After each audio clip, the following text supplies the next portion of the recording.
அந்த ஊர்ல நான் பட்ட கஷ்டம் அந்த தெருவில் உள்ள எல்லாருக்குமே தெரியும். சாப்பிட விட மாட்டாங்க, குளிக்க விட அவங்க எப்ப என்ன செய்ய சொல்றாங்க, காலையில சீக்கிரம் எந்திரிச்சா கூட சீக்கிரம் ஏன் எந்திரிக்கிற அப்படின்னுவாங்க. என்னடி சொல்ற?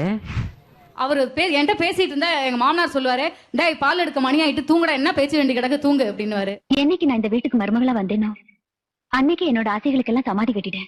என் பிள்ளை அப்படியே அழுதுட்டு கிடக்கும். நான் ஆஃபீஸ் போறதுக்கு பிள்ளைய பாத்துக்கோங்கன்னு சொல்லுவேன், அழுதுட்டு அப்படியே கிடக்கும். ஆனா அவங்க பிள்ளைய வந்து, அதாவது அவங்க பொண்ணோட பிள்ளைய தூக்கி வச்சுட்டு இருப்பாங்க. என் பிள்ளை அப்படியே தொடக்கூட ஆள் இல்லாம அப்படியே கிடந்துச்சு. அதனால என் பிள்ளைய நான் 8 மாசத்துல அங்க கொண்டு விட்டேன், எங்க அம்மா வீட்டுல தஞ்சாவூர்ல விட்டேன். இன்ன வரைக்கும் அந்த பிள்ளை அங்கதான் இருக்கு. எங்க வீட்டு ரூம்ல கதவே கடை இல்லாம வச்சிருந்தாங்க. அந்த கல்யாணம் பண்ணி 12 வருஷம் வரைக்கும் அந்த வீட்டுல நான் வாழ்ந்திருக்கேன். அந்த ரூமுக்கு கதவே கிடையாது. நல்ல விளக்கு மாத்தால 4 வாங்குறத விட்டுட்டு இங்க வந்து புலம்பிட்டு இருக்கிறியாமா? நீ கொடுத்த வாங்க வாங்கன்னு சொன்னேன். இவர் வந்து நான் ஒரு முட்டுல மண்ணல்ல கூடாது அப்படின்னு சொல்லிட்டே அந்த வீட்டுல காலம் தள்ளியாச்சு. அவ்வளோ கொஞ்சம் கஷ்டம் கிடையாது.